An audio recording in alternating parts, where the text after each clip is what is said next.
It's me. Hi. I'm the problem. It's me. I taped this episode about Taylor Swift in early November, and for various reasons, some of them related to tech problems, others, related to me. I'm only putting it out now, so some of the references are a little dated. So I hope you enjoy my conversation with the critic B.D. McClay. Hi, welcome to Culturally Determined. I'm your host, Aryeh Cohen-Wade, and my guest today is B.D. McClay. Could you please introduce yourself? Yeah, I'm BD McClay. I'm a freelance essayist and critic, and more relevant to this podcast episode is that I have a little Substack called Notebook. I really got in on the ground floor with that Substack Yeah, I title. noticed that too. You got a great, so it's notebook.substack.com is Yeah, your Substack. and it has a lot of posts in it about Taylor Swift because I got very sick and have been living in my parents' basement, and I don't really have anything to think about except Taylor Swift. And uh, so that is the reason I'm on here today. Okay, well, thank you for coming back on. It's been a while. So I checked your last time about 4 years ago, Yeah. and we talked about your essay on Gnosticism and mononucleosis Yes. at that point. And then, yes, so it's been a while, and you've written about your illness. You had a really good essay about your illness that we'll link to. What was it in the It's in the drift? draft. Yeah, Yeah. about being like a bad patient or a bad sick person. Yeah. But yeah, so the topic today is Taylor Swift, and as far as I can remember, I've never actually talked about pop music or any other kind of music on the show because I consider myself to have extremely like lame and basic musical tastes and never have any real deep thoughts about music aside from thinking, oh, I like that or I don't like that. And I also am totally disconnected from like any pop music of the past 20 plus years unless it's like so culturally ubiquitous that it's like everyone's talking about it or you would hear it on the street or something. Or so if I've heard like a new pop song, like it is, it's like conquered American culture already. So, we're going to be talking about Taylor Swift. I know not much about her, but I've been reading your analysis of her recently. And I was thinking last night, like, it's possible she could be like Time Magazine's Person of the Year uh, Yeah. this year. Like, she has conquered the culture in 2023 in a way that like a single entertainer or cultural figure hasn't in a long time. So that's another reason. So we're going to be talking about maybe just her as a figure as well. And I guess the news hook is that she just a week ago released 1989 Taylor's version. And correct me if I'm wrong on any of this, but she's been re-releasing a lot of her albums because of a rights issue, or it's not really a re-release; Yeah. it's a total re-recording, so that Right. she can have control. Like she doesn't have the masters or something because of maybe a situation that you could explain. But so she's been releasing new versions, her own versions of a lot of her early work, and then 1989 actually is the only one of her albums that I ever like have listened to straight through. And you wrote a piece about that in particular, so we could go anywhere here. But could you actually maybe explain the Taylor's version Yeah. stuff and like why albums that she first put out like 8 years ago are popping back up now? Yeah. So basically, her first six albums were done with this record label called Big Machine. Basically, she signed her first deal with RCA when she was 14 as a songwriter. But then she got out of that contract, and her dad, who is some kind of finance, he's like a mid-tier finance guy. Her dad bought like 3% or something as a founding stake. It's more than 3%, but I can't remember. In this new label, which was Big Machine. And this is sort of relevant, which is why I'm going into it. And what that meant was that it meant two things. One was that she was kind of like this label's big bet for like getting big, and the other is that he was like in all of her meetings and had a lot more control over her contracts. So because she wrote all the songs herself, among other reasons, she retained publishing rights to her songs. And my impression is that publishing rights in music are complicated, and like everybody who's involved with writing a song, and then the actual publisher, which is separate from the record label, they all have publishing rights. But anyway, that part's important. So after 6 albums, Taylor knew that the guy who ran Big Machine, Scott Borchetta, was looking to sell. So she got out of her contract, or she, instead of re-signing with them, she signed a distribution deal with Republic Records. And she tried to buy back the masters of her first 6 albums, but she couldn't. Why she couldn't is kind of disputed. Like, there are different versions of this story, but like basically she couldn't buy it. And she was like, well, this is sad, but how it goes. But then it got sold to Scooter Braun, who, for reasons I don't quite understand, is like one of those people that she just really hates. I think he was involved. He was Kanye's manager for a bit, and it could be that he was involved with the sort of edited tape leak that, kind of wrecked her reputation for a bit. I don't like, she just says in her statement about this, Scott Borchetta knew every time I was crying it was about Scooter Braun or something like that. Okay.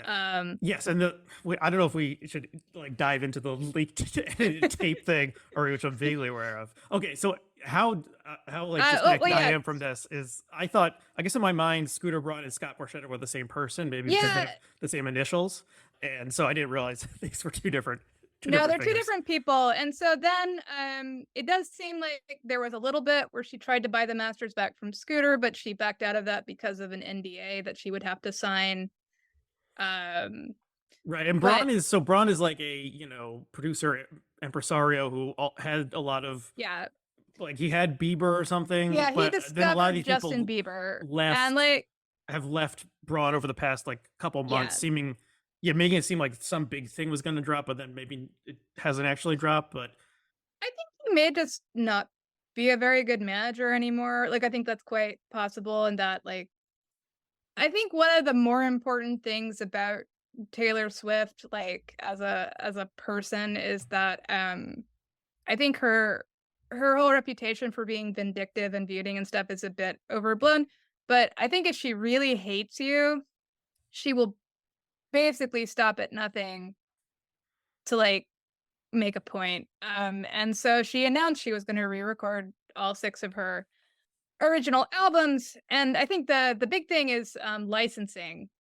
Also, Scooter Braun has since sold the masters to an investment group. Apparently, he told the investment group that there was no way. Supposedly, he told them there was no way Taylor was going to do this re-recording project. Like, he was like, she's just mad. She's not actually like, what kind of crazy person would actually re-record 6 albums of material? No, so I think initially what she really wanted to do was have a version that she owned that could be done for like licensing. But then like these turned out to be kind of big commercial successes. I think especially because the first couple ones came out in 2021. So we're all still pretty locked down. And so then like, yeah, people were excited to hear Fearless again. Her vocal technique had really improved since she did that the first time. Then she did Red, and like that was a big deal. And I believe she had like one of the 10-minute version of All Too Well charted, but I can't remember at what position. But it was like that was a big deal. So she's releasing, like, there were some things where a track that wasn't included originally would be included if you bought like some version of it. But it's just like, from a business perspective, it's brilliant. Like, I assume the original, she made some amount of money selling when those originals sold, and because of the music industry is so corrupt, maybe she made like 2% of like the total. for each one, but she got something for those. And now she's redoing everything, and all of her super fans who bought the original one are buying it again. And I assume she gets 100% or at least something close to that of the new Yeah, she gets a versions. lot. And people are just like Because talking yeah. about her old albums again, which doesn't usually happen unless it's like the 20th anniversary of a seminal album or something. Like no one talks about an album that came out 9 years ago usually. So that's smart. And yeah, and then she also released like different versions, like acoustic versions or versions in different, like a song that might have been more upbeat was now released in a stripped down, like sadder version. And so She what? hasn't she So, hasn't made that many changes like that. okay. When it comes to she's made one change that's like that. But when it comes to the original albums, the original track list, they're designed to sound as much like the originals as possible. Mhm. With some changes. And then you have what she calls the vault tracks, which are tracks that didn't make the album the first time. So one track that was a bonus track on Red got this weird kind of like dance-ified version on the Taylor's version of Red. It's a song called Girl at Home that nobody really likes. So I guess that's maybe why she screwed around with it. But other than that, she's stayed pretty she hasn't really messed around with the Okay. tone of the songs. Uh but yeah, I think it's an interesting thing because of the re-records and because of the Eras tour, which I think is, sort of tied up with the re-record project. Like if you go to the Eras tour, Which you uh did, right? I did, yeah. It was a present. It was a birthday present. I If you think go to the Eras, however anyone can get to the Era store, I think, is legitimate, and we acknowledge uh the validity of whatever you uh had to do to get to the Era store. But what I was gonna say is, there's like there's the pre-show playlist and the pre-show act, but before the concert actually starts, a clock starts counting down and the song "You Don't Own Me" starts to play. Oh, okay. Not I think it's a Dusty Springfield cover of "You Don't Own Uh Me." huh. So, like, that's very pointed. But between the Eras tour and then at the Eras tour, this might have been what you were thinking of. She plays 2 surprise songs every night that are just her on a guitar or her on a piano, and those are all songs that aren't on the set list, Mhm. and the idea is that she's not repeating herself, though she has a few times, but mostly she's stuck to that, and so the sort of like, the upshot of this is that there isn't really such a thing as, like, a tailored deep cut right now. Uh-huh. Um, like Cruel Summer, which just went number 1, I think is about to get dethroned by 1989, a track off of 1999 Taylor's version. That was a song that was never a single. It was just a fan favorite off of Lover.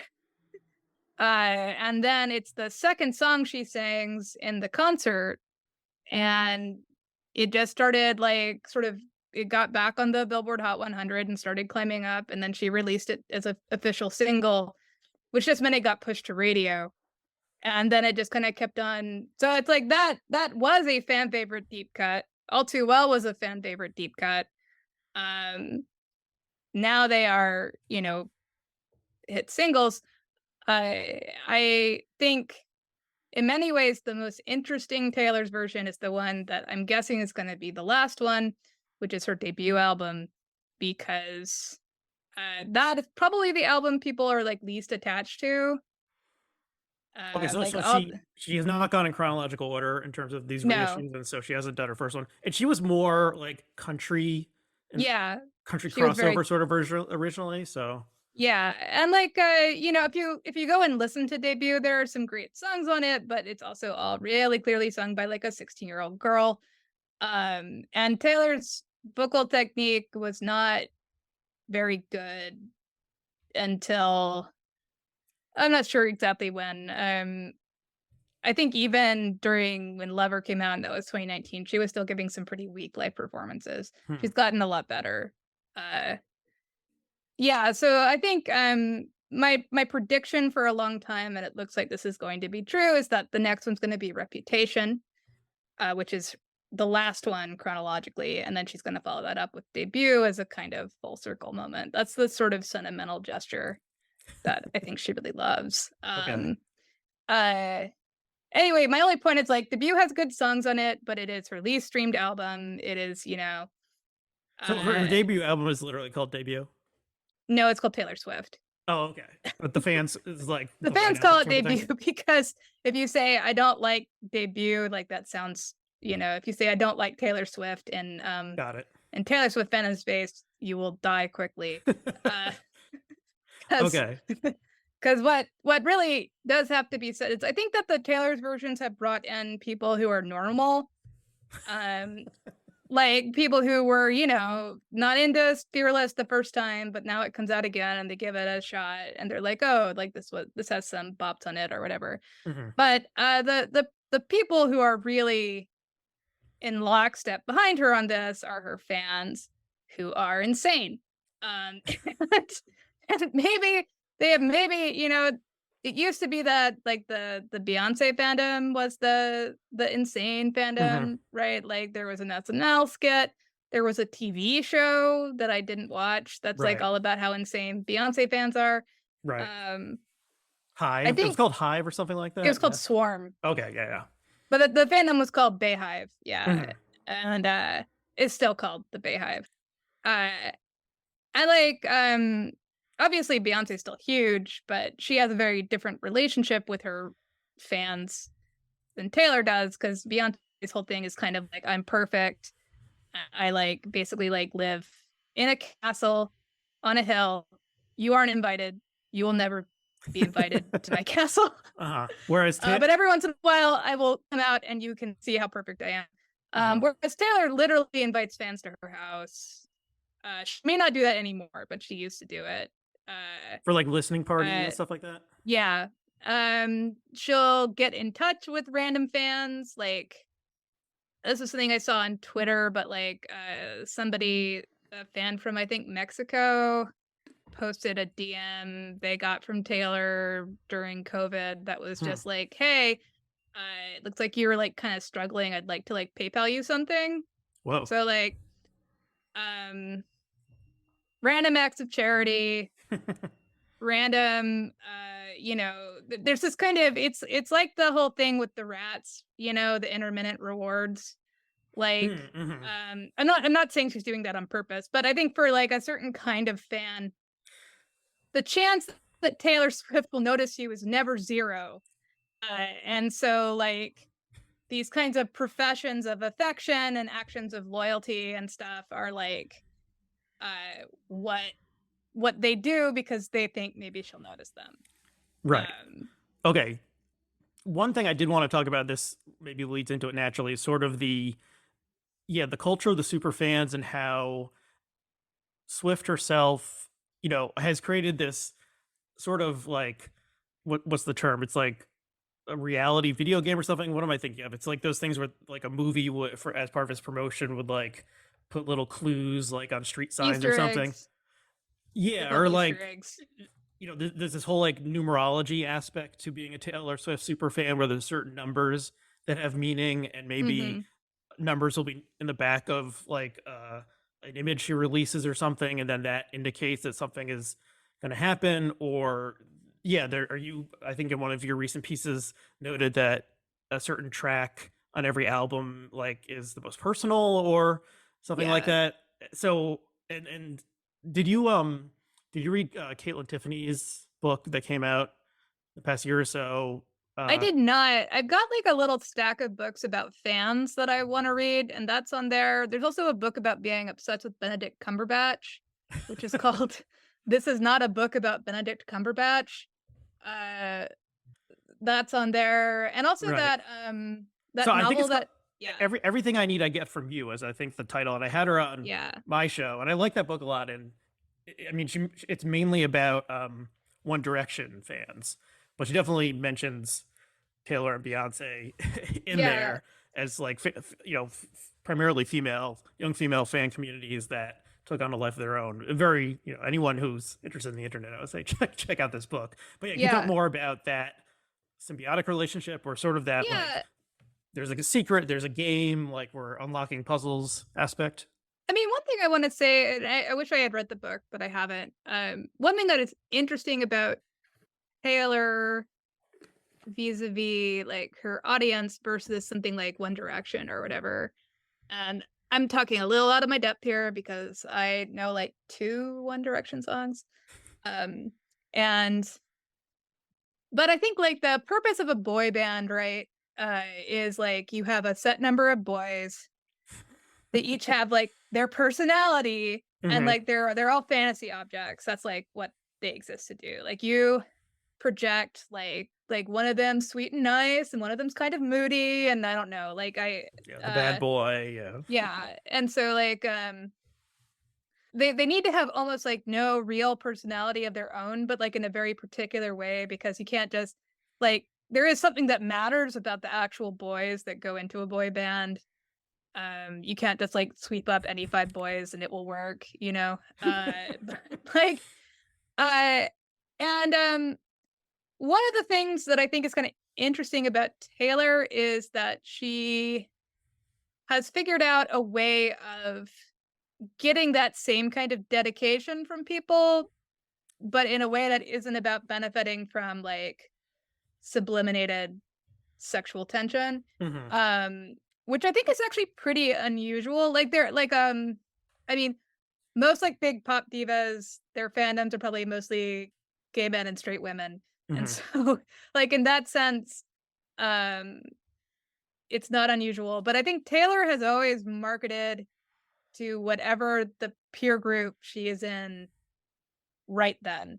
So like Okay. when she's 16 or whatever, and putting together her debut album, one of the songs she really insists has to be on the album is the song Our Song, because it's the song that the girls at her school like the most. And you know, she goes on to MySpace and like really aggressively just kind of it's like, I'm just like you, except I'm making these songs. You know, do you like them? And so like she's always focused on, you know, initially obviously teen girls, but not teen girls anymore. You know, it's like people I'm Taylor's age, so women in their early 30s. Uh she's always kind of marketed to them in this very kind of direct way where it's like, I'm like you, I'm giving voice to our mutual feelings. Mm-hmm. Um she I think was not intending to be sort of an object onto which people project things, though she is now unavoidably. That's just what a famous person is. Mm-hmm. Uh, but but her songs have a kind of what I think of as a you guysness, you know, Okay. there's just a sort of shared common ground. Like even though she is supposedly singing about things that happened to her, and there are these little very carefully chosen details that kind of anchor whatever she's singing about. The idea is that, you know, you hear it and, you know, maybe your ex-boyfriend doesn't have a scarf that you left at his house, but there's something kind of similar that like that awakens in you. I think that to me is like her big inheritance from country music. And she's carried it with her through the pop transition Mm-hmm. is this gift for storytelling and detail that makes it feel specific, but makes it hit universally. Um anyway, so there's sort of an interesting difference between what she's doing with her stuff and what like a boy band like One Direction is doing with a song like What Makes You Beautiful or whatever, you know, you're beautiful because you don't know you're beautiful. Right. And I should say, Um people can go back. I'll include the link to the interview I did with Kaitlyn Tiffany. But yeah, One Direction was only an actual like going concern for like 4 or 5 years. mhm. And when I got the book, I was like, I can't think of a One Direction song. And then, yeah, that song, that's the music video is them on the beach. I listened to it. I could swear I never heard this song before. So they were. It wasn't seemed like it wasn't as much about the music for them, whereas with Swift, it definitely is much more about the music. In addition to all the lore and mythology Yeah. and a relationship with the audience. Yeah. And one other thing, but I was thinking about this recently, because of 1989 coming out, and like, if you're the kind of Swift fan who tries to pin every song on a boyfriend, 1989 is the Harry Styles Mm-hmm. album. Some of us don't think she ever dated Harry Styles. It was just kind of like a PR thing. Mm. Uh, but and frankly, if she did date Harry Styles, the album is insane because he was 18 when they dated. And so these Bolt tracks that are like, "You're so immature." It's like, yeah, Taylor, he was 18.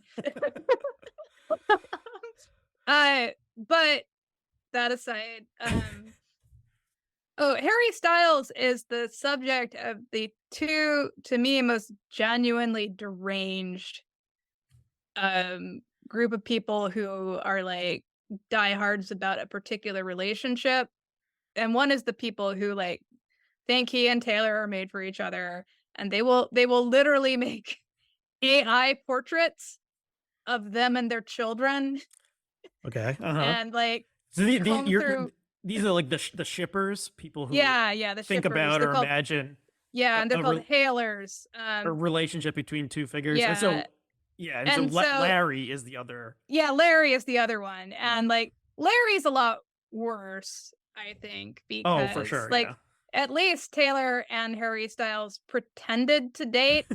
At this point, Larry is just like a weird way people harass Louis Tomlinson Yeah. by Okay. like, or Lewis, whatever. If you want to learn about Larry, you can you can read Kaitlyn Tiffany's book, or I guess you can just Google, One Direction Larry, or you can listen to Yeah, the conversation I had with her about it. But yeah, uh, it's in short a theory that two of the members of One Direction are secretly in a romantic relationship with each other and have gone to such lengths as like faking pregnancies and stuff to yeah, lead the media off of the truth. And crisis so actor babies. right, and there's a parallel um theory about Taylor Swift called, is it just called Gaylor? Gaylor. So I'm actually gonna say Gaylors are not like Larry's, except for a subset of Gaylors who are called late stage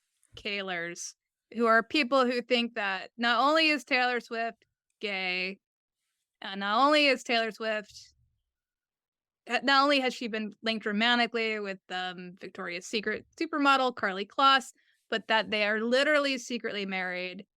And Carly's quote unquote marriage to Josh Kushner is a front. And their baby, this is what really interests me, their baby is also a front, but Carly has a real baby with Taylor. So she's gonna Okay. there's a fake baby and a real baby, and like And that Kushner is either the brother or the cousin of Jared Kushner. brother. Okay. So Uh you move very close, and suddenly Trump is involved, and this whole world of online getting obsessed with something and trying to find the clue and stuff like yeah. is like essentially is like QAnon in a less insane, like largely non-dangerous way of like there are secret signals, there's a reality that we don't understand, but people who know the truth are trying to like get the truth out through these coded messages, and Yeah. people work together online to like quote unquote decode them, and it seems like it's And there's mostly actually total oh sorry. nonsense. There is actually a cue of late stage Gaylorism because there's this specific woman who is straight, by the way. I mention this because I think the degree to which somebody is like a sane person who happens to think Taylor Swift is gay has a strong correlation to whether or not they themselves are actually gay. Uh-huh. And if so, this woman is straight. And she had a secret source that would send her riddles on Tumblr, and she would post the riddles. And one was like, I was reading about this last night. I'll send you the link so you can put it Uh-huh. the write up of this. But one from the write-up I was reading was like, riddle just like, take a sip, look at the sky. And she was like, this riddle means that the take a sip means that there is tea that you are tasting. Uh-huh. And look at the sky is about clouds because she's saying that Lover, which is the album that is coming out, she was telling us that there was going to be a cloud aesthetic in Lover. And basically, it was eventually proven that this person sending these riddles was, of course, this woman sending these riddles to herself. Okay. Uh, it's like a whole, yeah, it's a genuinely quite crazy thing there. But and this woman is like, yeah, she thinks Taylor and Carly are married, and you can't prove they're not married because weddings in New York are not public information. So, the lack of a marriage certificate means nothing. Mhm. Blah blah blah. And there are quite sane people who think that Taylor is maybe bi. But so the people who are obsessed with Carly Kloss, I would say, are the Larrys of Gaylorism. The more you get obsessed with a real person having a romantic relationship with another real person, I think the more likely it is that you are about to, throw yourself off the deep end of your mind. Yeah. Uh, and it gets, yeah. I mean, certainly this has been my reaction to like the national frenzy over Taylor seeing Travis Kelce. Oh yes, It's let's like talk about that for sure. it's like it's very creepy to me. And I'll admit, like, I'm like aware of all the relationship stuff around Taylor because it's like almost impossible not to be, not impossible, but pretty tricky. But B, like I'm always kind of interested in like the general story of like how people respond to Taylor or how she fosters these attachments because, I think you and I both know it is not enough for your music to be good, right? Like I do think Taylor's music is good. The music is what I care about, but that is not why she's like the biggest star on earth. Um Right. and and so like when people sort of start melting down about this relationship positively, but it's still creepy. Like you have people being like making these like almost pornographic TikToks where they're like, "Oh, I bet like Travis Kelce is bleep bleep bleep bleep bleep bleep," like about like the kind of sex they think they're having and like how this is probably better sex because like he's not English. I don't know. Well, it Um is, as someone who is far outside this world, it is interesting that she has seemingly always been dating artsy boys, and now yeah. she's dating a jock. Well, at least that would be like the symbolic meaning. And she was sort of like semi dating or something, like maybe the ultimate artsy boy right before this, Maddie with this guy. Healy. Yeah, who again I had never heard of. I never heard his band. The funniest thing to me about the Maddie Healy stuff is that like it's like, oh, she's dating Maddie Healy, and like everyone is again melting down, this time negatively. And I remember this tweet that was like, he's gonna get Taylor addicted to heroin.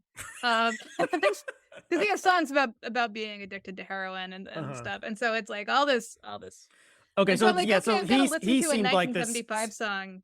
he seemed like this semi like douchebaggy type, and then they had a brief relationship. People were mad about it online because he said something racist on a podcast or something like that, Yeah. and then that ended, and then she pivoted to like this guy who's a football player for the Kansas City Chiefs. Is that right? Yes. And he looks like a big strapping all-American lad and very physically different than some of the other artsy emotional actor types who she dated in the past.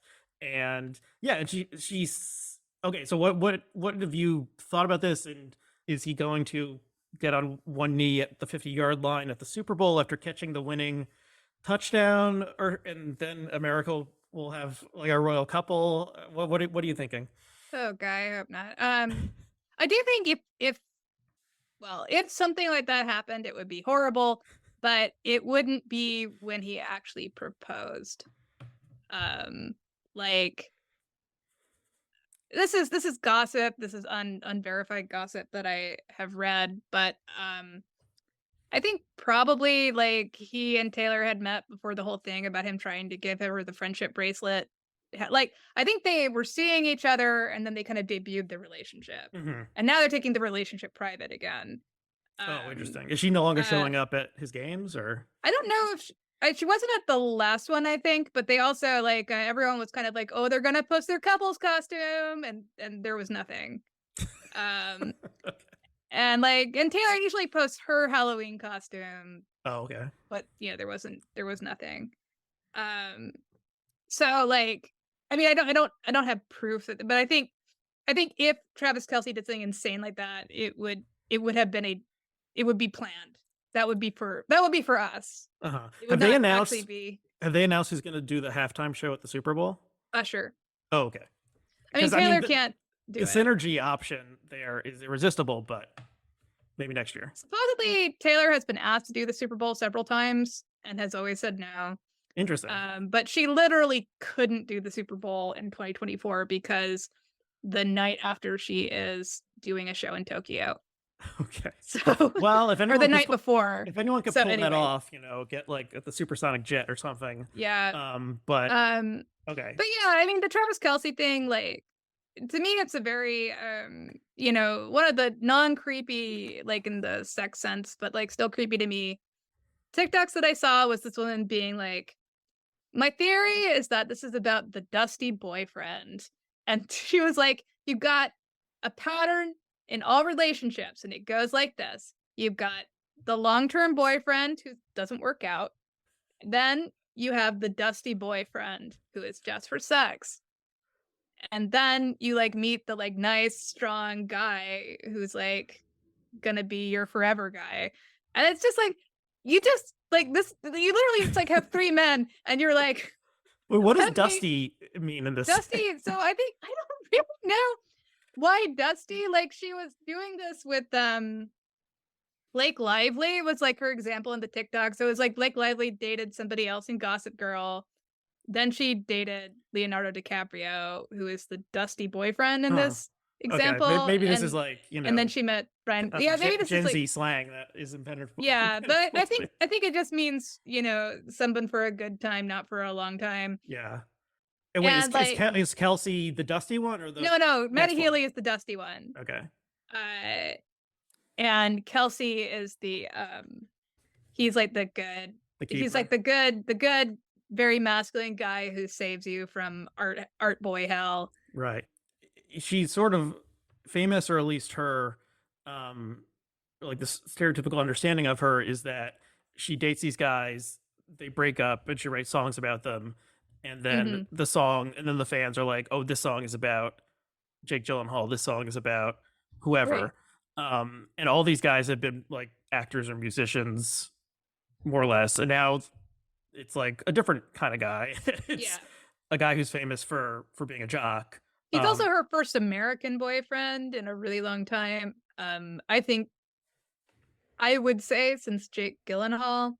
I mean, there are like a handful of Taylor relationships where I'm just like, that didn't happen.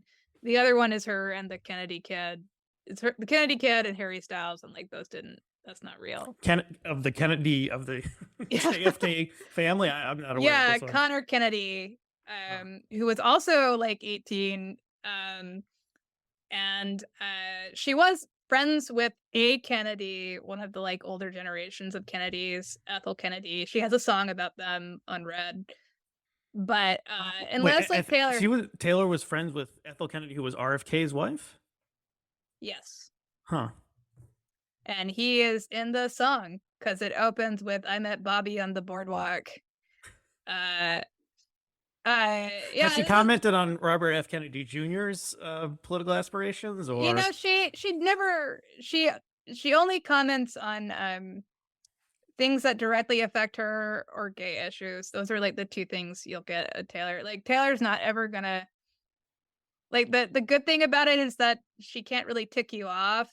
But the bad thing about it, I guess, is that like if you want your pop star to represent you politically, like she's never gonna do that either. I was joking about this with a friend of mine, Ree. all the people who have been either issuing statements or issuing statements about why they're not issuing statements about Israel and Gaza right now. Mhm. And it's like, if Taylor says anything, which I cannot imagine her doing, but if she did for some reason, the motivating factor would probably not be anything to do with like actual politics. It would be because she's best friends with Gigi Hadid, who is Palestinian. And like the Hadid sisters, or Gigi specifically, got like called out by the Israeli government for like the state Instagram for some bizarre reason. And so, like, if she were to intervene, it would be because she was mad about that. It would have like no relationship to Uh-huh. actual politics. Okay. So And similarly with RFK, like she's not going to say anything unless for some reason, if like he like went on TV and was like, I have Taylor Swift didn't write her own music and I can prove it, then like she's going to take him out with a drone strike from space. But like, that's a sort of conspiracy theory. He might be, even too far for him. But okay, so yeah. just and correct me if I'm wrong. So for a long time, she made essentially no political statements whatsoever.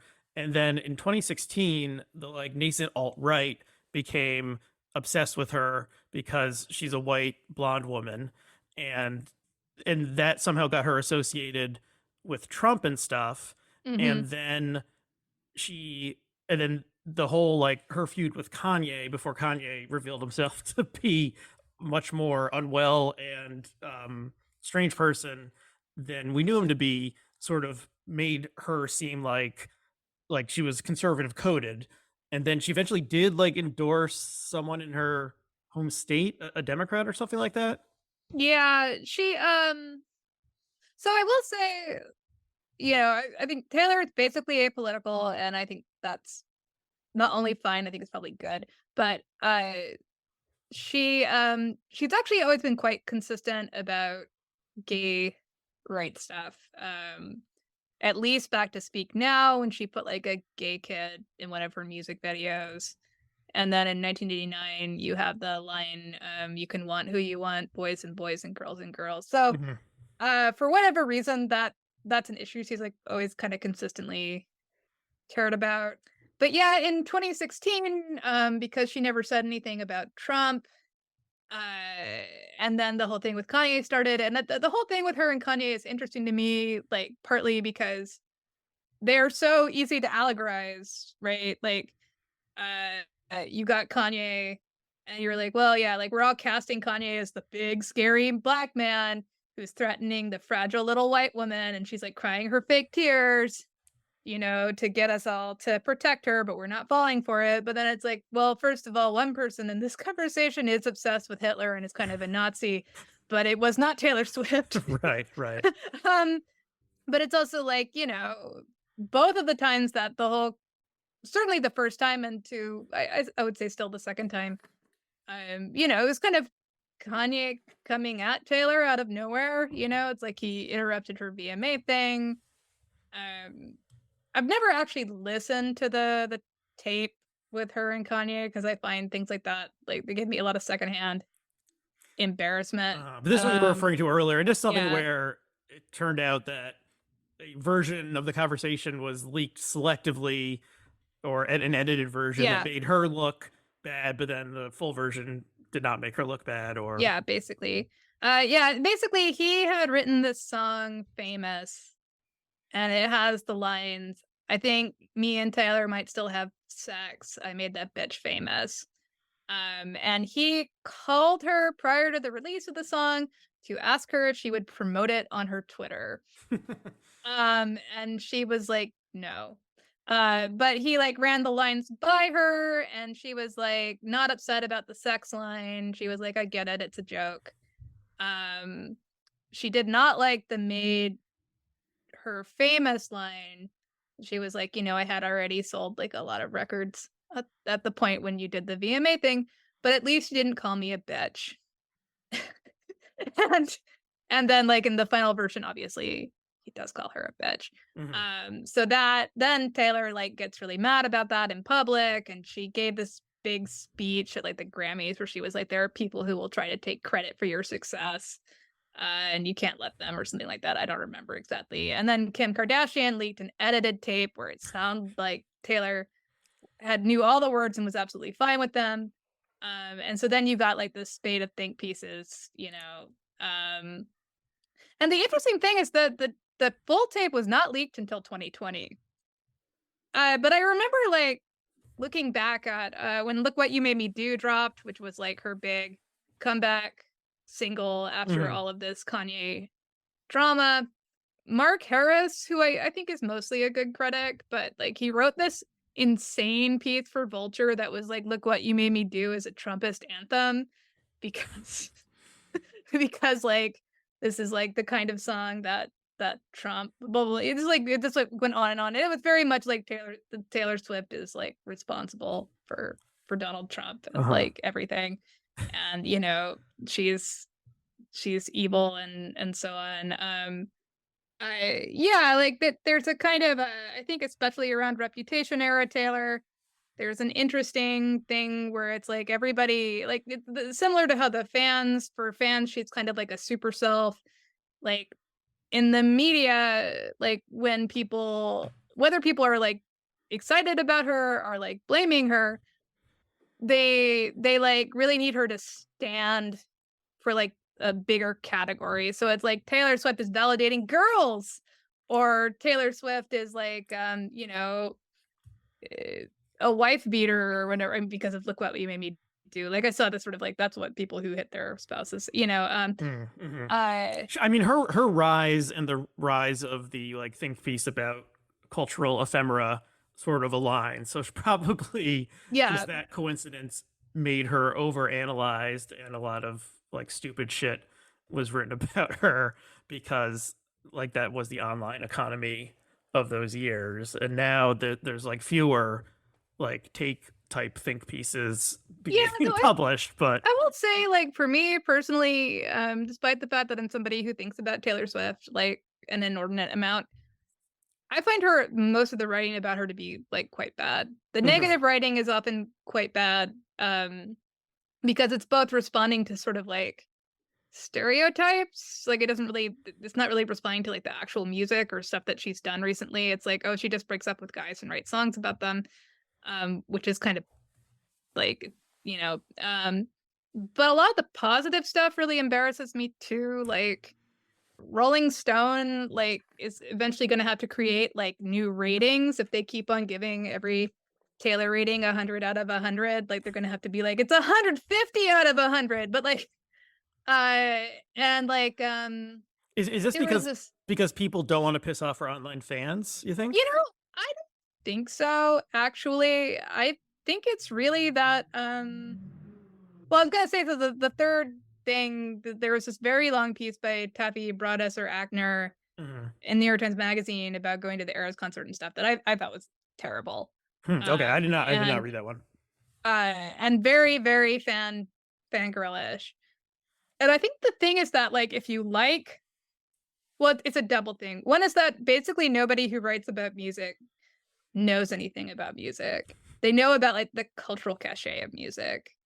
So, you know, and I'm included under like this, like, you know, when I'm writing about Taylor, I'm not like, the chord progression in this song is really cool, right? Like I'm writing about other stuff. But so they don't really have anything to write about except like their feelings. And because they, I think often are not good at talking about their feelings either, like they just kind of like they escalate sort of the terms of what they're talking about. So it can't just be like, you know, X is good or X is nostalgic. It has to be like, with 1989 Taylor's version, Taylor has stuck a dagger to the heart of the rockist belief that pop music for girls is inferior. You know, it's just like, and that basically was the Rolling Stone 1989 Taylor's version review. I mean, I think the word rockist is literally in there. But sorry to the critic on that review if you're like a huge fan of this podcast. But so I think if you want to come on and rebut, you know, we're happy to. She'll be like, actually, I studied music theory at Juilliard. Just don't write about it because it's boring. But I think like with something like the Taffy piece and so on, I think people are not good at liking things intelligently. Like and again, that creates this kind of escalation factor where like to communicate the intensity of your enjoyment, you like drastically inflate what you're saying and you inflate the stakes of what you're saying or the stakes of what you care about. Because I think most people do know how to talk intelligently about stuff they hate. Not in Taylor's case, but like mostly like because you understand how to think about why you don't like something, but it's very hard to think about why you like something. This is interesting. This is my opinion. Uh-huh. Or it's not that it's hard; it's just that it's not something that people are trained to do. And so when they try to talk about why they like Taylor, they just kind of gush. I'm sure there are people who are afraid of pissing off her fans, but I mean, she still gets like the music critic at The Guardian doesn't like the Taylor's versions, and she'll give them, mixed reviews, Mhm. or at least one of them doesn't. And like other people, they like when the Maddie Healy stuff was going on, this one journalist at BuzzFeed like was constantly putting out stuff that was like, "Is this the end of Taylor Swift?" Uh, the short answer to that was no.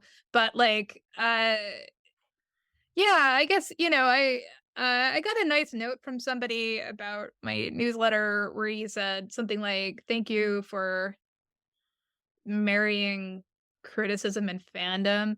Mhm. Which, I don't think of myself as a fanish writer about Taylor or about anything else, but I got what he meant, which was like, I am interested in exploring what this artist seems to like represent, what she seems to draw out of people, but I'm not going to make insane claims about her.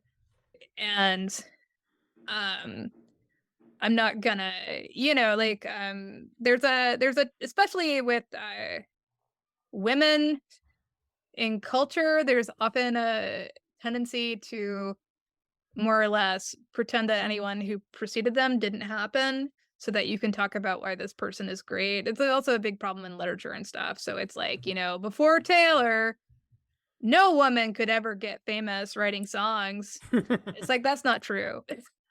um, you know, uh, and so I think there are all kinds of things that Taylor has done that are unique to her and interesting. It is interesting that she's never really done a lifestyle brand, Huh, okay. unlike basically every other pop star. Like that's how they really make their money is, Selena Gomez has a makeup line. Ariana Grande has a makeup line. Katy Perry has a line of non-alcoholic alcohol that nobody likes, which I've always felt is like so representative of something about how her like particular brand of stardom crumpled. She also has shoes. Lady Gaga has a makeup line. Mostly it's makeup lines, but like Hmm. Beyonce has a clothing line because nobody makes money off of music anymore. Mhm. So in that context, it's interesting that Taylor doesn't have one, and that she is like probably a billionaire now. It is interesting. Her relationship to like sex is interesting Okay, because this is yeah. actually one of the questions I wanted to ask. And the question is Taylor Swift sexy? Yeah, so I'm gonna say, well, I'm probably not gonna answer that question, but I will give a roundabout thought about it, which is like the number one thing I see from people who don't like her, whether it's on social media or whether it's sometimes it's a think piece, it's like Taylor Swift is sexless. That's like this kind of constant recurring thing. Mhm. And I don't think that that's true, but I think it goes back to what I was saying about how she kind of wants to be alongside her audience in a certain kind of way.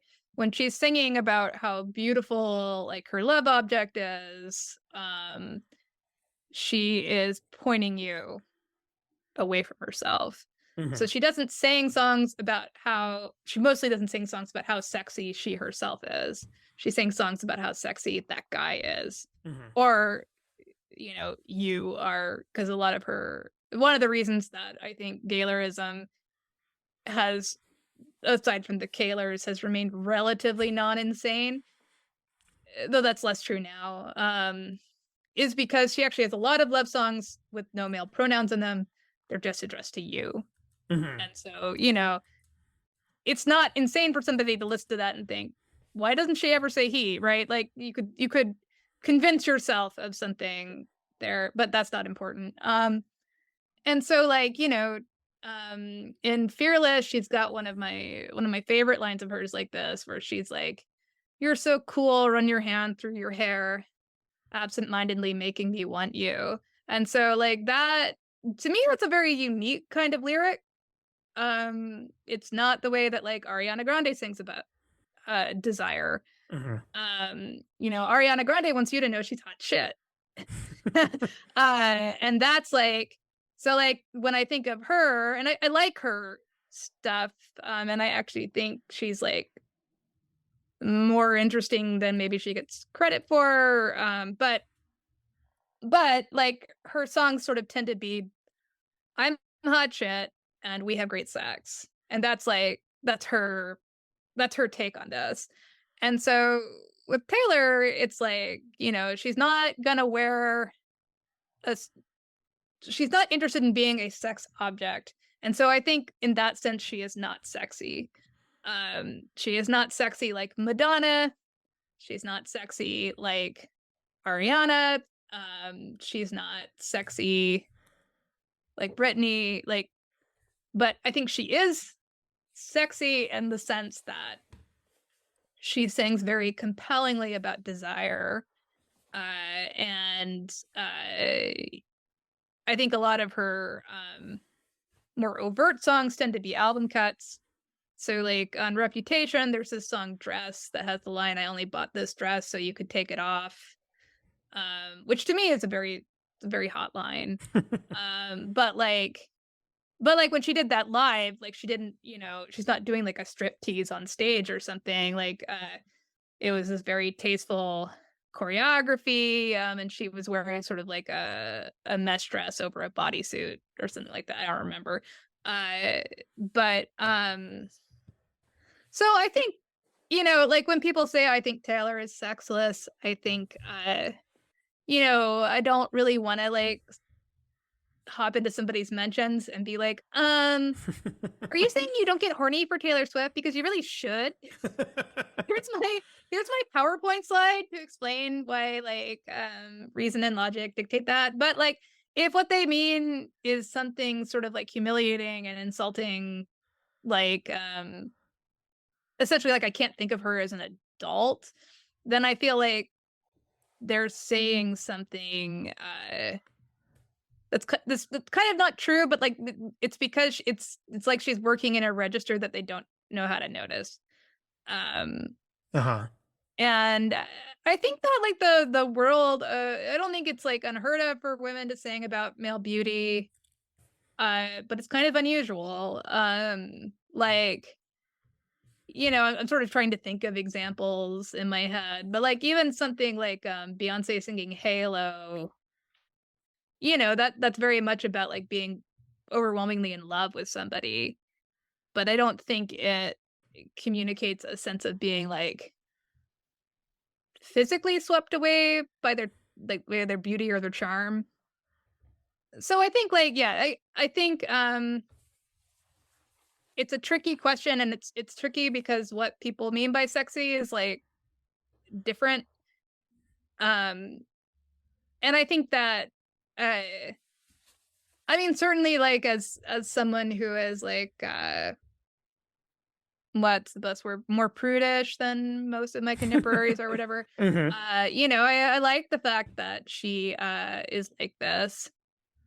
I appreciate it. It's not that I don't listen to artists who aren't like that, but it's like, oh yeah, this is something for me.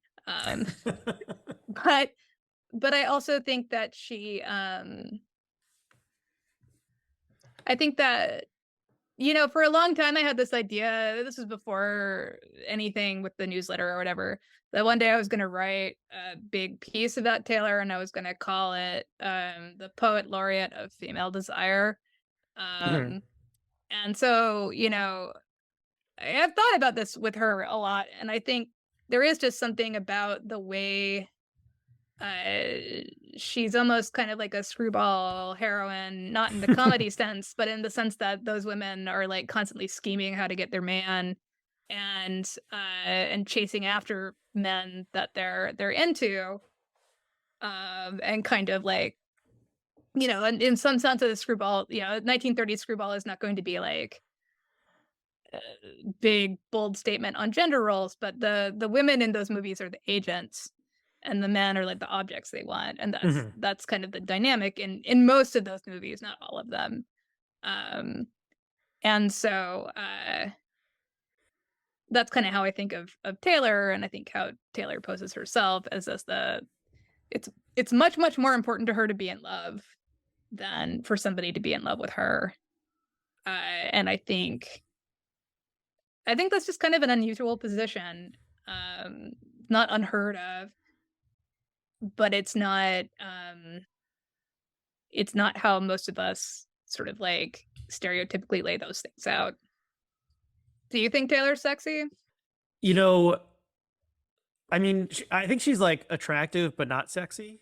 Mm-hmm. Like she's obviously attractive, but she's, I don't know, the image that is on the Eras tour poster, or like the main outfit she's wearing in the trailer or something, is Mm-hmm. like, it's like a bodysuit with like high boots and it's super sparkly, and somebody, this is like, could be like the Victoria's Secret analog or something.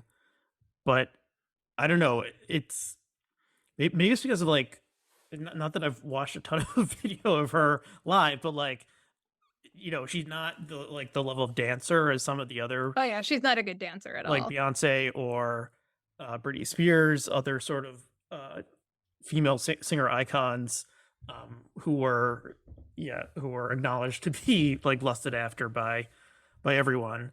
Um, and yeah, somewhat. I mean, I guess one, maybe people don't say this anymore, but one knock on her would be like, oh, she's just like, it's just that she's pretty. That's why she succeeded. She's a, thin white blonde Mm-hmm. woman. Of course, people like her, but like, she's not so attractive that if she had no talent, she could somehow succeed just on her looks. Like, clearly, she's very talented. But I'm not deep enough in the in either the lore or like the lyrics to really say. But Yeah, that's just yeah. I think my friend Clare Coffey, we text about it, Taylor often, but she made an observation to me that is something I like to say about, I meaning me, not Claire, about Tom Cruise, is that like the sort of secret of Tom Cruise is that he has everything that a classically handsome man has except height, right? mhm, So he has all this, he's got everything, but he doesn't have this one thing, and there's nothing he can do about that one thing. Like, uh-huh. you know, and Claire's point about Taylor was Taylor had in high school, which was the last time she was ever a normal human being, she had all the pieces that should have made her adored and popular, but she wasn't. Mhm. And so there's some aspect, I think genuinely there is an aspect in the way that she's made her fan base all feel like her best friends, that is about that, like, here I am, I'm like thin and pretty and blonde, uh, but like nobody will hang out with me. Mhm. And sense of rejection that kind of characterizes uh preempt, like assuming she's rejected, assuming she's like coming from a stance of having been rejected by you, that I think also plays into this. uh Right. Yeah, I mean, I mean that that how was many great artists were like cool in high school?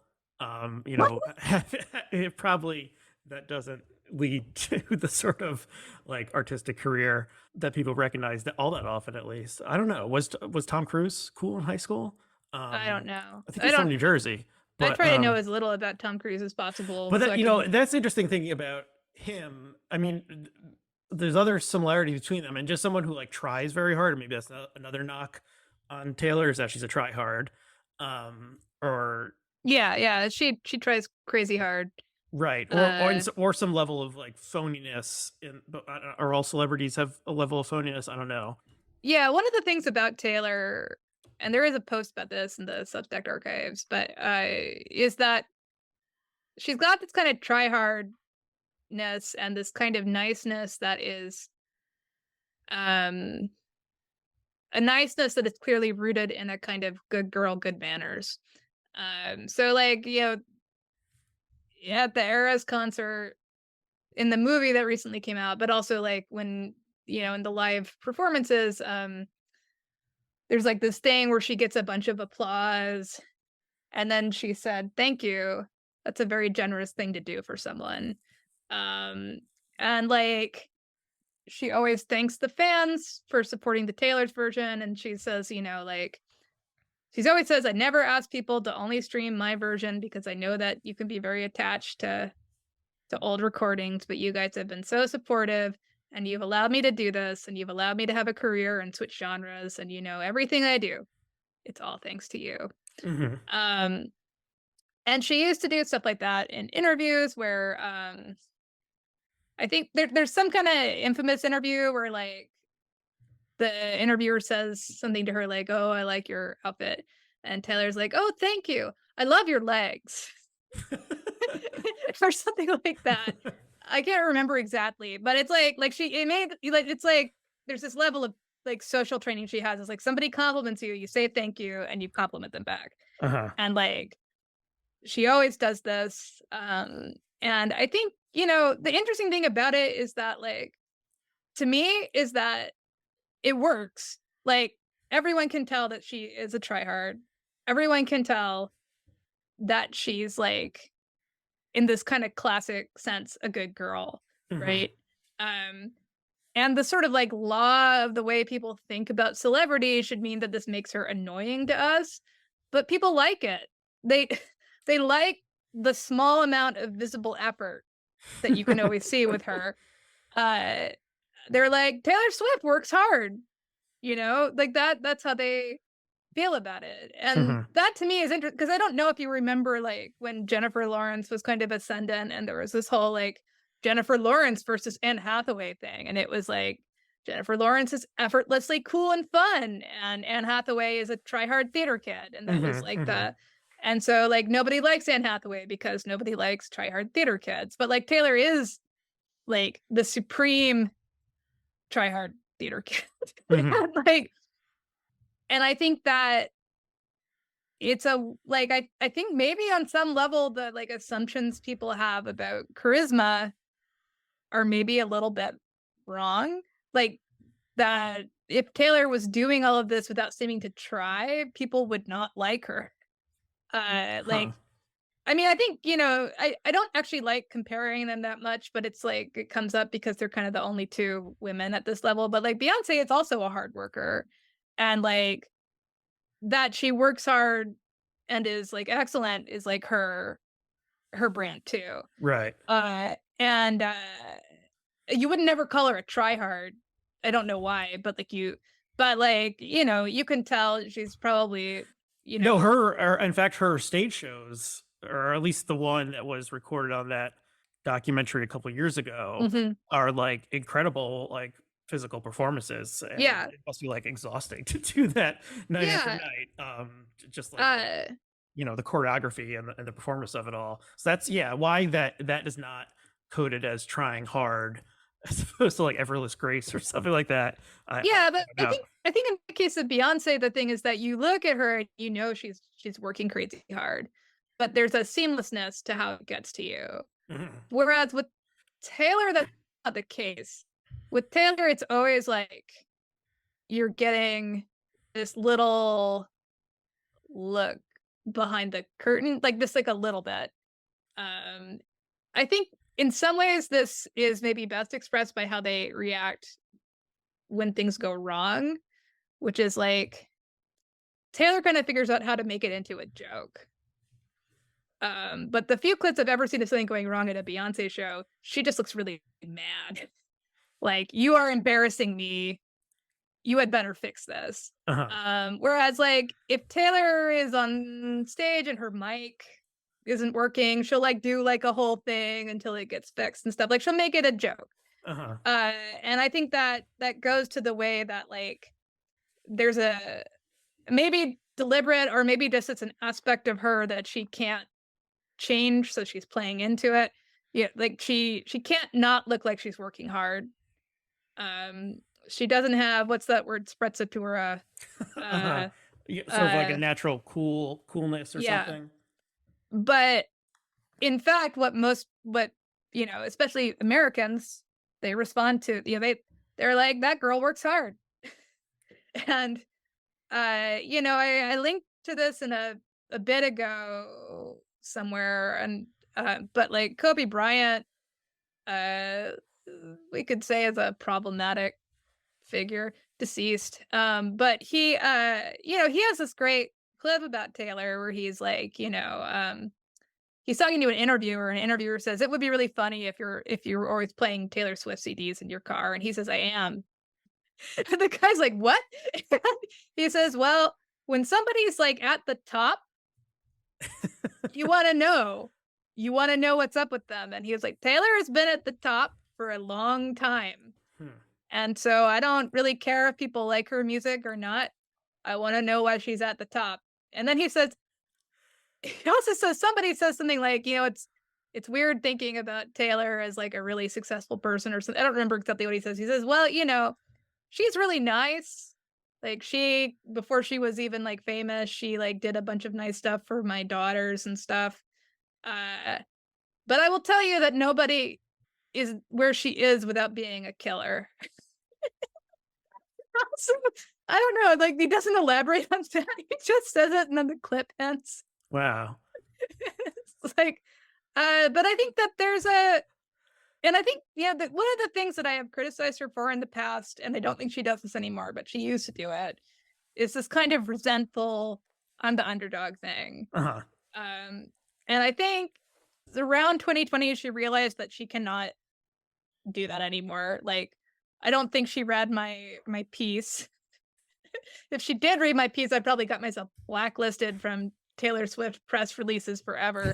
But I think that she now she's like, I am a winner. I can't pretend like I am a little underdog anymore. But like, I think that there's something, an honest winner, people like it. And like the music industry, I think I would guess if I was a music executive, I'd have a very complicated relationship with Taylor, because like on the one hand, she's running around doing these Taylor versions and kind of screwing me over. Like, even if I, not me personally in the sense that I'm not like invested in her old masters, but me over in the sense that now artists are like asking to own their masters and their contracts and all this, so it's like, and like her record label, that's a distribution only deal. She does everything else herself. So she basically is on like her own label that is just her in terms of like, and when she signed with them, she like made them do all this stuff about Spotify, not just for her, but for like every artist on the label, because she hates Spotify's guts. And so like, I think, the people who actually run the culture industry, they need stars, but they don't like them, is my general feeling. Like Janine Bassinger is this historian of stardom who has written some books I really like. And she has this point that like in the first movies, nobody had credits. Like there were no movie star names.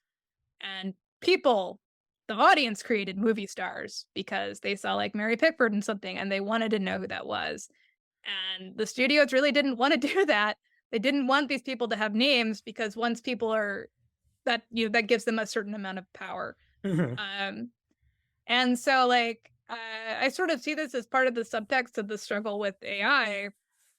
Like AI has this promise of giving you the movie star without the star. If like you can AI generate, Harrison Ford or whatever. Um, Yeah, or from the like perspective of the studio or capital, it's like we can we can generate creativity without having to pay creative people, right. Yeah. who are often annoying and have demands that don't fit with the capital, like the way the capitalist wants Yeah. to run things. And so like I think there are pieces about the music industry is kind of freaking out because they're not, as they say, breaking new stars. There have been like a couple pieces of this at Billboard over the years, so it's like you've got Billie Eilish, you've got Olivia Rodrigo, you've got Ice Spice, but like what you mostly have are people who are kind of like poof then gone. And whenever I read something like this and it's like industry executives are like, we just can't make a star, you're like, really? You can't make a star? It sounds more like you don't want to. But I think that there is a kind of the music industry is probably about to undergo some pretty rapid changes. And the person who is probably going to have the most power there if she wants it is Taylor, because she is so wealthy now and she doesn't need anybody, and Right. I There think were hopes that she would be able to take on the power of Ticketmaster, which has made life annoying for people who want to go to concerts or sporting events. And then that didn't happen. So maybe that, a entrenched monopoly is that owns like both the venues and the the means of distributing tickets is too strong for Taylor. But maybe the next, maybe the next concert tour she'll find a way to get around Ticketmaster, and that would be for the best. it wouldn't surprise me if she did, but I think, yeah, they're tricky because they own the venues. And so like if she wants to get around Ticketmaster, she'll have to figure out a way to play it. She'll either have to figure out a way to get them in. Maybe this is why she's befriending the NFL. It's like trying to figure out a backdoor way to use NFL stadiums. But what I do think you could imagine her doing is doing something to shake up music streaming. Hmm. Because I think everybody knows that the way that music streaming works is not tenable. Um, and certainly she knows it because she's made a big point of it in the past.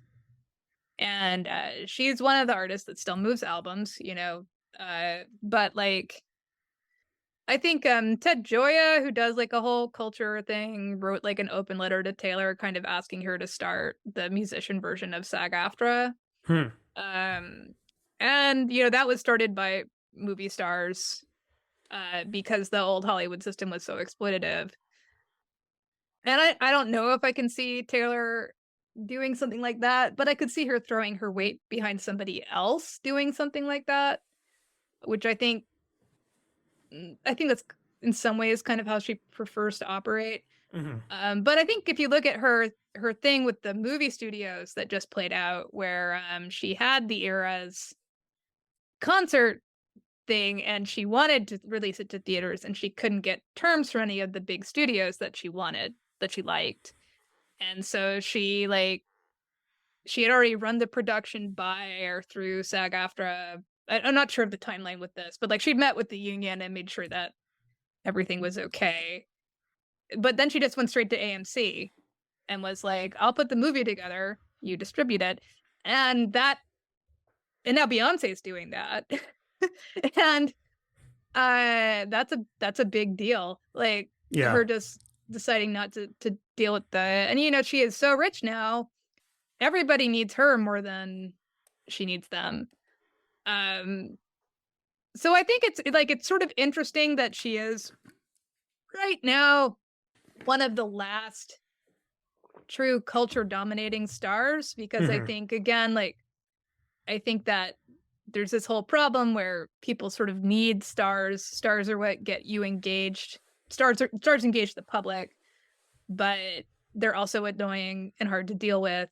Um And so like what you want is kind of like stars who are never really feel empowered to act on their own. Um, but Taylor, you know, Taylor can act on her own. She doesn't really owe anybody anything. And she's, you know, I think one dynamic that plays out when you watch these I've been thinking about this with the SAG-AFTRA strikes. You know, one thing, you know, celebrities are what we think of as wealthy people, right? And they are wealthy. But whenever something like this happens, you realize that like the people who are really wealthy are people whose names you don't know. And they can crush, you know, if there was not a SAG-AFTRA-esque institution and like I don't know, Jake Gyllenhaal was like, I don't know, I want health insurance. They could just crush him like a bug.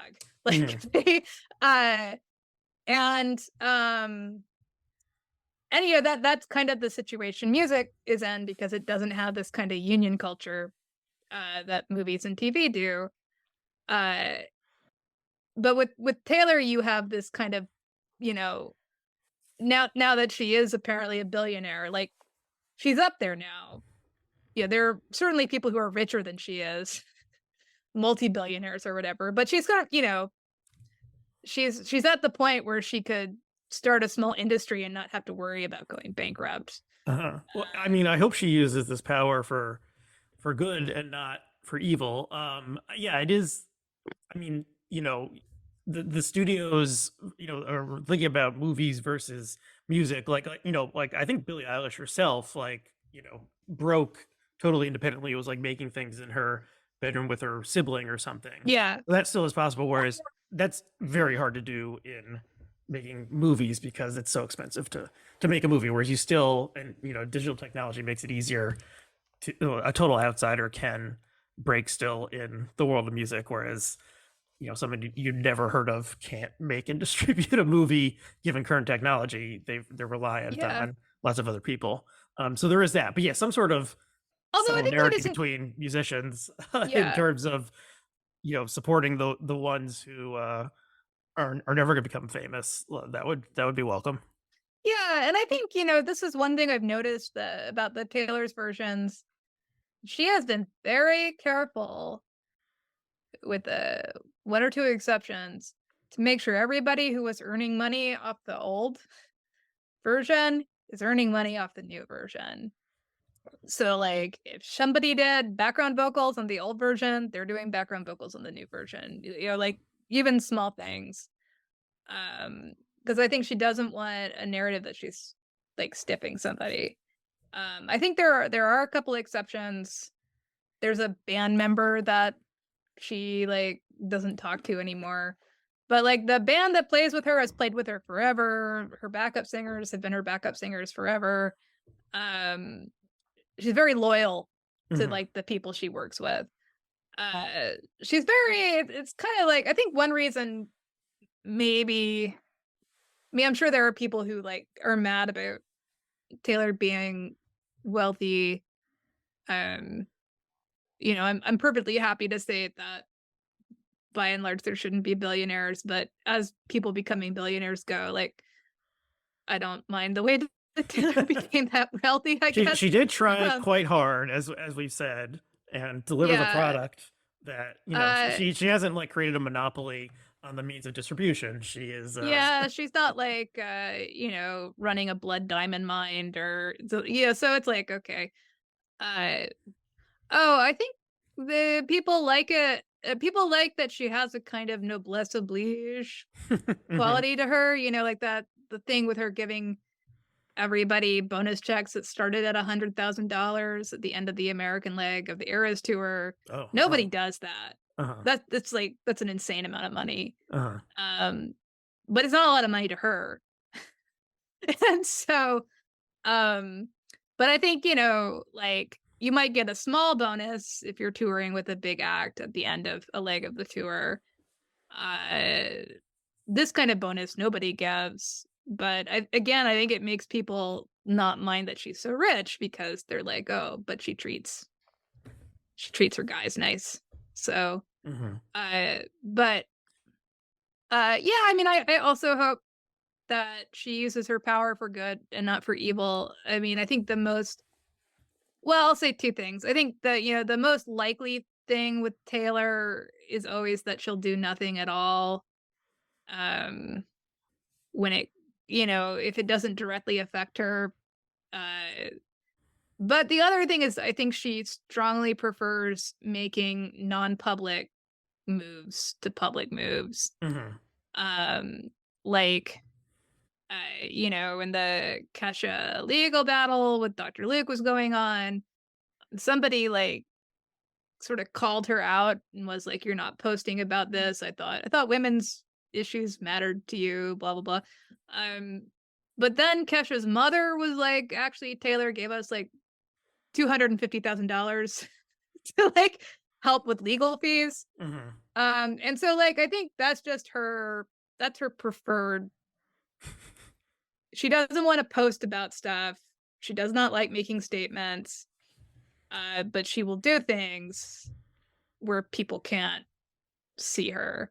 Okay, Uh, that's good. And she's a millennial icon, so she's bucking the stereotypes about our generation as doing things performatively and just for yeah. clout. And Well, I think part of it is that I think she's really sensitive to being criticized as fake, basically. Like it comes up in interviews and like it comes up in the Reputation prologue and stuff. There are certain things she's very sensitive about. One is the thing of penning songs to boyfriends. She doesn't like it. Um, she tolerates it, but she doesn't like it. And the other is being called fake or being told she's doing something for clout or stuff like that. Like she's very, and I think that is part of why she kind of does this stealth do-gooding, is because nobody can call her fake if they can't see her do it, you know? Mhm, mhm. Um, but it's an interesting quality of hers. And I do think like, yeah, she's not, I'm not meaning to paint her as a passive person or anything when I say the most likely thing she'll do is nothing, but like Nikki Haley just put out some at like campaign stuff where she's like using the 1989 cover. So it's like Huh. 2024 Nikki's version or Ah. whatever. Um and I think Taylor's response to that kind of stuff is nothing. Like she's not going to make a public stink about it. I don't think she'll even make a private stink about it, but she might. But some things will make her really mad, and that's when you have to watch out. Well, she's a Like, killer. yeah, she's a kid. But like, it's funny because like one of the last times she really just kind of blew up in public. I mean, the absolute berserk button is if you say that she doesn't write her songs, which would make me really mad too, because I mean she does. And so like or if she doesn't, it's like the most successful conspiracy ever done. So like but like what's his name?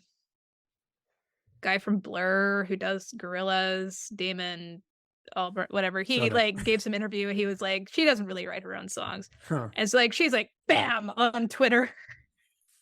Just like, I'm a big fan. This is really disappointing. But the time that she did that is like kind of infamous and frankly kind of funny is like some Netflix show had like a throwaway joke where somebody says to somebody else, and I've never seen this show, you go through boyfriends more quickly than Taylor Swift. And she like screenshot it. She put it on Twitter. She was like, hey, Netflix, this is not a good look. I next date called it once it's sexist joke back, like goes on and on and on. Uh-huh. And then it ends with Happy International Women's Day, I guess. Broken hearted. And it's really, I mean, so yeah, if you make her mad, she will. If Nikki Haley said, I'm gonna slash our budget like Taylor Swift going through boyfriends, then Taylor Swift would indeed like just kind of materialize behind her and just like break her neck. But like other things she just kind of lets slide. I think I find all of that just kind of like some people would find all of this very frustrating about her because they want her. It's like when people got really mad that she was dating Matty Healy, and it was like, how can you, my perfect Barbie princess, like be seen with a man who you recently dug out of a garbage can, who like is at least prone to making very tasteless jokes on podcasts. We can put it that way. Um, and so there was like this whole fan petition that went around that like to get her to break up with him. And it was just kind of like you have a like this fan petition was basically like you have a responsibility to your fans. Not to date a Not problematic to bro. date him. Like obviously you can date who you want, but by dating him, you're platforming him. He's too dusty. You're exposing Swifties to violence and blah blah blah. And so like, I think a lot of there's a similar thing going around that they want her to speak up about Gaza. And like for me, it's like I don't understand the mindset that makes you think I really wish this pop star would speak up about Gaza. Like that's so I mostly think please don't say anything. Maybe she could do a peace concert, on the border, and half the fans would be Palestinian and half the fans would be Israeli, and they all have to like, promise to like rock out together and exchange friendship bracelets and stuff like that. And maybe that could move the process forward somehow. I actually meant to look up if she's ever played Jerusalem.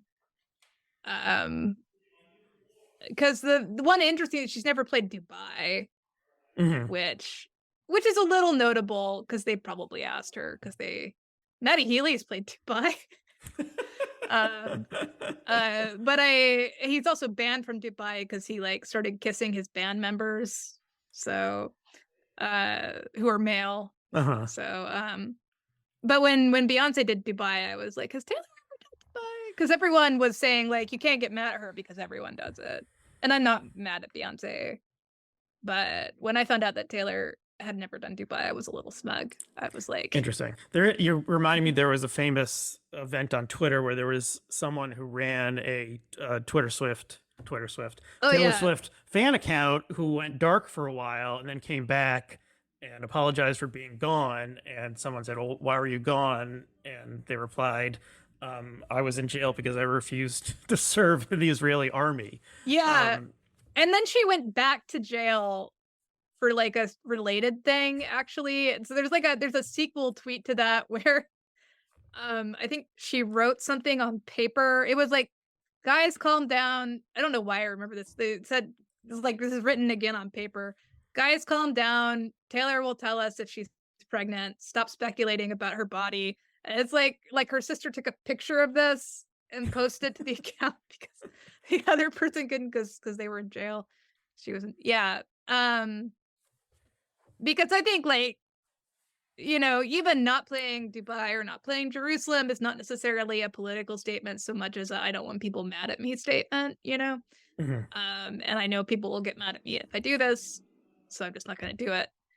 And I just don't remember if she's ever played. I meant to check and then I forgot, but yeah, I don't get the mindset where you're like, oh, I really wish that this person would issue a statement on this or that event. Obviously if somebody who is famous for other reasons feels moved to speak, that's a different thing. But like I wouldn't want to say to, I don't know, Rihanna, if she felt moved to speak on this, like, go back to making pop music, Rihanna. But like, which she hasn't done in like 10 years. If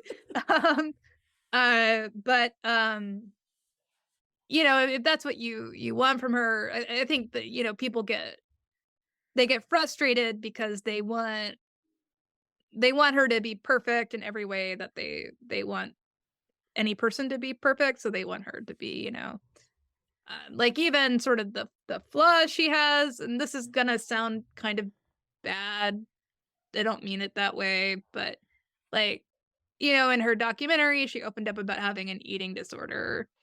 That's a very relatable flaw.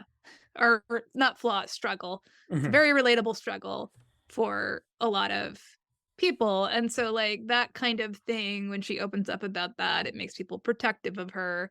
So I guess, yeah, flaw is the wrong word, but like even when she's like, I'm not all perfect, I have this problem. Like it's the kind of problem that makes you go, but you are perfect, Taylor.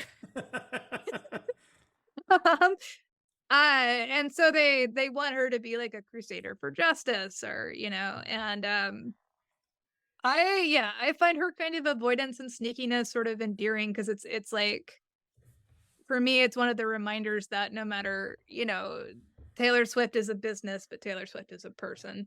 And Right. so like the actual person has like all the weird derangements any normal person has, and probably a few extra. Uh and so like her, like there's a running joke, which I think is actually true. There was this thing back in the 1989 era where this big chest was being carried out of her apartment, and it became this running thing. It's like Taylor's in the chest. And so Oh, like whenever they're she's being yeah, snuck being out. dug out, but she actually was in the chest. Whoa. um, and so now whenever there's like a cart being pushed around, like at the NFL games and stuff, it's like, oh, there's Taylor. Taylor's in the cart. But like, yeah, again, I find that kind of endearing, I I guess. mean, if she's has to be smuggled out of her own apartment in a giant crate, and is still able to not go insane, then that's a positive note for her character. We've been going quite long, and we should probably wrap up. I do have one. The last question would be, if someone has somehow listened to all of this and still doesn't really know that much about Taylor Swift, what what album would you point them to? What resource would you point them to? How should they get into Taylor Swift if they're not already? Yeah. The album that I think most people should start with is Red, which has a Taylor's version. You can listen to whichever. The vocals on the Taylor's version are mostly stronger, but some people prefer the original. And then secondarily, I'd say Folklore or Evermore, which are the albums she put out during the pandemic, and which really directly contributed to her being as famous as she is now. So I would say Red is great because it's her true country pop crossover album, and so you get that country Taylor and you get pop Taylor. Uh, I think Folklore and Evermore are great because they were like weird little passion projects she put out in 2020, and they were enormously successful. I think probably in a way nobody really planned for them to be. Well, Folklore more so, but they also retain that country storytelling that is what I think makes Taylor so good. Mhm. Um, and she works with the guy from the National on it. Reading wise, I mean, I like my own writing about Taylor on the Substack. Like I said, I mostly think that I think most writing about Taylor is really bad, positive and negative. Mhm. Um, We should mention uh, also the you mentioned Claire Coffey. You ran a piece on your Substack that she oh wrote yeah, about comparing Taylor and Bruce Springsteen, which was quite yeah, interesting, and yeah. we'll I link actually to think that. that piece would be a great piece to read if you just kind of don't know who Taylor Swift is. She really kind of captures a lot in that, and yeah. So those would be my album recommendations, and Claire is a good reading choice. I'm trying to think if there I don't wanna be churlish, if there's like Steve Hyden had a piece about Taylor and why he thinks she's so big right now that I thought was good. Um, but mostly the reviews are either fans or anti-fans. Hmm. It's just kind of boring. Not to sound gloating and smug, but I do actually think that I'm filling a gap in terms of good writing about Taylor Swift. Okay, so if people want that writing, they can subscribe to your Substack, notebook.substack.com, and a link to it will be in the show notes. Anything else you want to mention self promotion wise before we wrap? Uh No, I don't think so. Yeah, check out the Substack if you like it. My dog's Instagram is linked to somewhere on there, so he's he's more charismatic than me. Uh Yes, you have one of the all-time great dogs, yeah. Boswell, who I did get to meet a couple of times in real life. A very nice and He's very a cute great dog. Um, okay, and people can rate and review this show, and that's a way to have the mysterious algorithms put in front of other people's consciousnesses. And yeah, okay, well, thank you, Barbara, for Thank you. educating me This was a lot of fun. Taylor Swift. And thanks to all of the listeners out there. And we'll see you again next time. Listening is a very generous thing for you to do. Yes, I thank you all, and I wouldn't be here without the fans. Yeah. I wouldn't be here. Okay.